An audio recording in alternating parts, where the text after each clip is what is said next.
إغاثة وحب وصدق ووفاء. قوافل الخير يا رمزا للعطاء، إغاثة وحب وصدق ووفاء. قوافل الخير إكرام وسخاء، يا منبع الإنسانية والإخاء.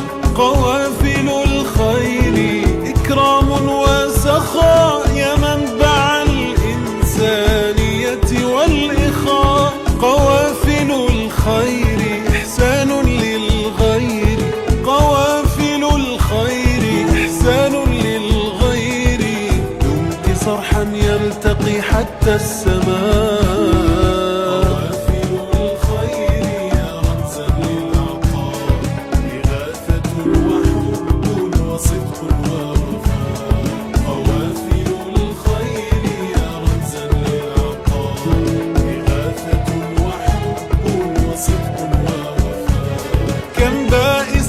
سعدتي قد بات في أنين، بمحمد اقتديت خير المرسلين. كم بائسا أسعدتي قد بات في أنين، بمحمد اقتديت خير المرسلين. قوافل الخير إحسان للغير، قوافل الخير إحسان للغير. دمت صرحا يلتقي حتى السماء.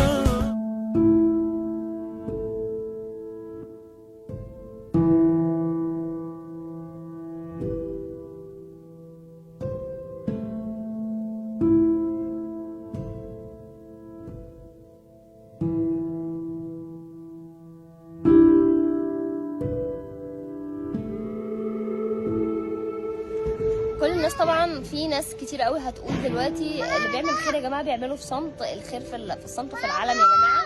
وده احنا بنعمله عشان يعني كان في رساله من الموضوع ان هو انت تقدري انك انت تعملي خير من حاجه بسيطه جدا قوي. حتى لو عندك ربع كيلو عدس في البيت اخيه ونزليه بس. دلوقتي غلاء الاسعار والدنيا مبهدله خالص بسبب غلاء الاسعار، فاللي تقدروا عليه يا جماعه انزلوا وادوا الناس اللي غلابه في الشارع. فعلا في ناس محتاجه، في ناس بتنام من غير عشاء حقيقي. وبيفرحوا والله لما بتعملوا، حتى لو جايبين حاجه صغيره خالص.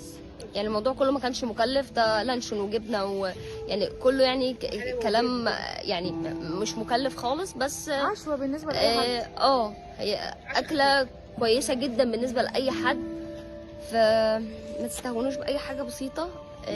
الحاجه البسيطه بالنسبه لك قد كده، بالنسبه لغيرك بتفرق وبتفرح كتير. كل سنه وانتم طيبين.